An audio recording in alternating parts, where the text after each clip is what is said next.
Leo tarehe 16 ya mwezi wa 9 mwaka 2025, Mahakama Kuu ya Tanzania katika masijara ndogo ya Dar es Salaam imeendelea kusikiliza kesi ya uhaini ya Jamhuri dhidi ya ndugu Tundu Antipas Mughwai Lissu, na leo mahakama imekuwa inaendelea kupokea maelezo kutoka kwa ndugu Lissu kuhusiana na pingamizi zake ambazo ameziweka dhidi ya mashtaka ambayo yanamkabili, na yakilenga kabisa katika kushambulia ile hati ya mashtaka pamoja na taarifa ya mashtaka ambayo kwa sehemu kubwa ni kwamba anasema ina upungufu mkubwa sana wa kisheria, na kutokana na upungufu huo basi inabidi mashtaka haya yatupiliwe mbali au yafutwe kabisa na yeye aweze kuachiwa kuwa huru. Ameweza kueleza kwa hisia kubwa na kwa weledi mkubwa sana wa kisheria kuhusiana na upungufu mkubwa ambao ile hati ya mashtaka inayo, pamoja na yale maelezo ya mashahidi ambao wamesema kwamba wao wana haki ya kuja, wametoa ushahidi katika ile taarifa yao. Ameonyesha kwamba kuna miongozo mizuri kabisa ya Mahakama Kuu ya Tanzania katika kesi ya Gray Chipaka na wenzake ule mwaka wa 70, ile kesi ya uhaini ya Bibi Titi, na vile Mahakama ya Afrika Mashariki iliweza kupitia uamuzi huo na kutoa maelekezo. Hali kadhalika katika kesi ya Atibu Gandhi na wenzake ambao walifanya uhaini dhidi ya Jamhuri ule mwaka wa 83, kesi ambayo iliamuliwa na Mahakama Kuu na baadaye Mahakama ya Rufaa ya Tanzania chini ya Jaji Mkuu wakati ule Francis Nyalali, ambazo zote ziliweka msisitizo kwamba ile hati ya mashtaka lazima ikidhi vigezo ambavyo vimezingatiwa, ikiwa pamoja na taarifa ya kosa, vitendo gani ambavyo nia ile kufanya kosa, alikadhalika na vitendo vyenyewe vya kufanya kosa hilo. Kwa hiyo Lissu ameweza kuonyesha kwamba hiyo hati haionyeshi makosa ambayo ameyatenda na hakuna kosa lolote lile, kama ambavyo jana alisema kwamba kwa taarifa ya maneno yale ambayo aliyasema tarehe 4 mwezi wa 3 mwaka 2025, ukiangalia kwa ujumla wake katika nchi ya vyama vingi na nchi ya demokrasia, mtu ambaye amezungumza maneno haya hawezi kuchukuliwa kuwa ni muhaini, kwa hiyo yeye hana kosa la uhaini.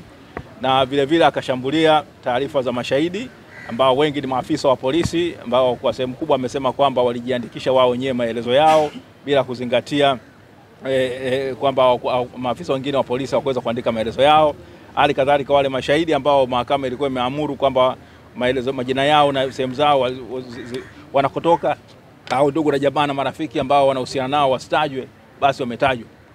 Kwa hiyo ameweza kuonyesha kwamba kutokana na upungufu mkubwa wa kisheria, basi mahakama hii isisite, itende haki, na kwamba iweze kuhakikisha kwamba hiki ambacho kinadaiwa kwamba ni uhaini kionekane si uhaini, kwa sababu hakuna kosa kama ile kutokana na maelezo yale ambayo ameyafanya, na hivyo aweze kuachiwa huru.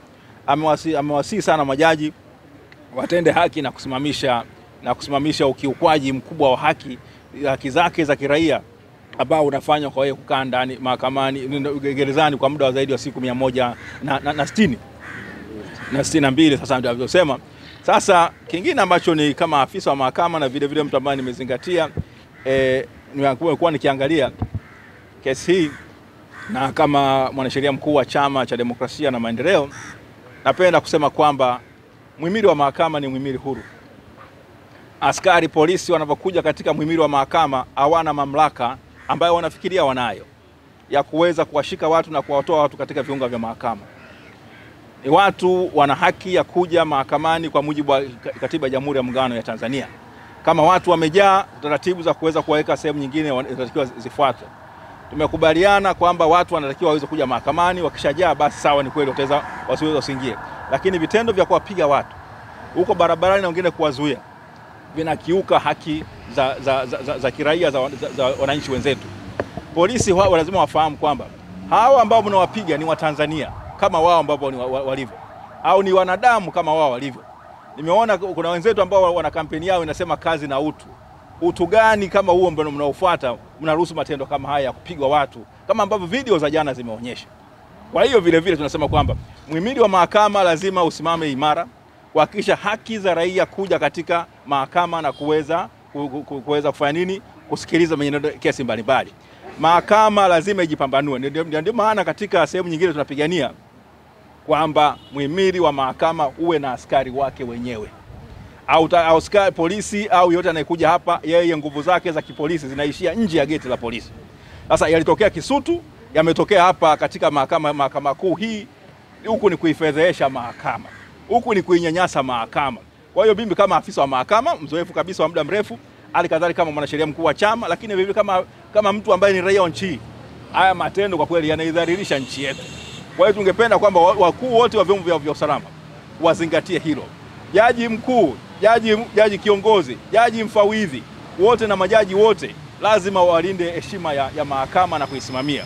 Na sisi kama mawakili tutapiga kelele na kupinga haya yote yanayotokea. Haijengi heshima kuona kwamba kuna watu wanapigwa virungu katika karne hii ya 21. Mwaka 2025 kuna raia anapigwa nje kama mtu anaua nyoka. Kwa kweli inaidhalilisha nchi yetu. Heshima ya nchi yetu, video zote zinazunguka dunia nzima na kuonyesha ukatili mkubwa kama huo. Nasema kwamba haya ni matendo machafu ambayo havumiliki katika nchi ambayo inasema kwamba inafuata demokrasia. Na wale wanaosema kama ni utu, naomba kwa mara ya kwanza wajifunze kuwa watu na waache kutenda matendo hayo machafu. Asante.